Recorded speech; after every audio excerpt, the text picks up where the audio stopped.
Alright, today I'm going to do a review on the Metro by T-Mobile or Metro PCS pet tracker or pin tracker, whatever you want to call it. It's a piece of crap. Don't ever buy it. I don't know. I haven't tried the Sprint version of it, but this is the T-Mobile Metro by T-Mobile version of it, and it is horrible. It's a great concept. You know, when I first bought it, I was like, it's a great idea. See, this dog right here, and you can see I put some tape on it for, I'll explain it. Basically, my dog knows how to climb a chain link fence. He can put his little paws in there and just climb up and jump out. So if I let him outside, he just runs away and he'll come back, but it's just really inconvenient because I don't want him getting hit or anything like that. So I bought this device. Cost me like 60 bucks plus the plan plus the activation fee. All around it was about 80 bucks. So I spent $80 on this device, and it has a little app that you can go into to try to make it work. But the problem with it is it doesn't work. It doesn't work as advertised.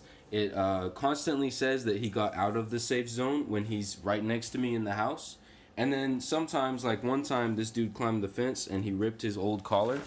You can see here, this was his old harness that he had. He ripped the harness. So I bring this harness with the device that was still on it, and I bring it to the pet store.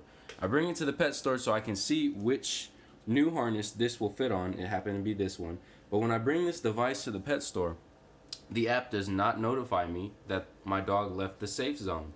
So let me just explain what the safe zone is real quick. So basically, you can set up a little zone in the application, in the app on your phone, and you can say, okay, if my dog goes outside of this area, then give me a notification saying that he left the safe zone. Well, the thing with the safe zone is it's based on Wi-Fi. So basically, you connect this device to your home Wi-Fi, and so whenever your dog leaves or gets out of range of the Wi-Fi, it'll tell you he left the safe zone. The problem with this is if your Wi-Fi goes out for just a second, it'll say he left the safe zone. So if you're at work and you get a notification saying, oh, my dog left the safe zone, you're like, what the heck? He got out? How? You know? He may not have. Maybe he's at home and the Wi-Fi just cut out for a second. Another issue with it is it's not accurate with the tracking. Like, it's supposed to have a feature where if he gets outside and he starts running around, you can go in the little app and locate him. Well, not only does a full battery on this device, it only lasts 30 minutes for tracking. So if he gets outside the safe zone, outside the Wi-Fi zone, and he's running around and you want to do the live tracking feature, it's only going to last you 30 minutes if the battery's at 100%. Well, let me tell you what, it's like most of the time the battery's not at 100%. It's not the best battery. It lasts about 4 days before you have to recharge it. But yeah, it'll say that he went across the street maybe, you know? It'll give you that much information. You hit locate now or you hit refresh and it won't tell you exactly where he's at. It'll just glitch out and say that he's in this area when he's really not. And it's really inconvenient because it's like you're chasing your dog down and it's saying he's on this street when he's not. And it's a horrible product. So in this box there's a charger. Let me grab that charger. Give me 1 second. So here's the charger. So it comes with two of these. Let me show you. It comes with two of these little batteries right here. These teeny tiny little batteries. Anyways, and the other one's in here on the actual device. And this device, like I was saying, and this device right here, it's so thin. It's like the adapter to attach it to a harness or a collar. It'll only fit on a collar that's about this thin. If it's as thick as this right here, it will not fit. It's like, I'm telling you, it doesn't fit on any kind of collar or leash, or not leash, a harness. And so I had to get this cheap one because it was thin enough. And then it ripped, and I got this one right here. Sorry, people keep coming in and out, but anyways, it won't fit on any kind of harness or collar almost. You know, it only fit on the super thin ones, you know? It uses 4 screws to attach. It's not attached, you know, it's anyways.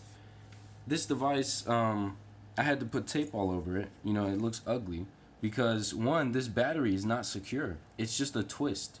You twist it and it comes out. So if my dog's climbing the fence and he somehow gets that to twist, the battery will fall out and then it's a useless device. You know? And then on top of that, when I went to go get the refund originally, they told me, well, it had too many scratches on it. It's too marked up, you know? And so I put tape on the new version just in case I had to return it, because I didn't want it to get scratched up and then tell me the same thing again. And another thing about it is they told me that you can get a refund within 7 days.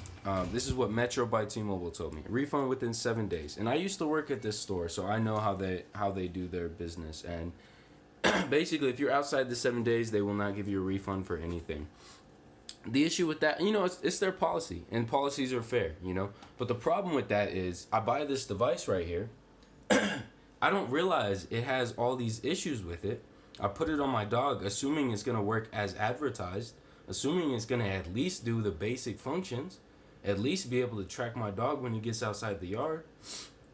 And I buy this device assuming that, and I don't test it right away, And so once I realize it has issues, which is around the 7th day where I can return it, it's after the 7 days, I go back and I'm like, hey, this device is not working as advertised. It's got all these issues, all these glitches. Can I get a replacement? I push and I beg, but I keep pushing and asking, and finally they give me a replacement device, which is the one I have right here. I set it up, and for some reason, they don't change the SIM card. So they don't even know how the device works. They don't explain to me that, you have to change the IMEI number and the SIM card. You see, I used to work here. So I told the employee, hey, maybe it's the SIM card, because these do not accept, they don't have a SIM card slot. So each device has a new SIM card in it when you get a replacement. Well, they didn't know that. They didn't tell me that. I had to tell them that because they didn't know how it worked. They're not trained on how to use these devices. They don't know stuff about it, So if you're going to get a pet tracker, I would go with the Whistle 3. I haven't used it before, but from what I've seen, that's probably the best one out there. Just whatever you do not get Metro by T-Mobile. It doesn't work. You'll waste your money. You'll waste $80, and then they won't help you out.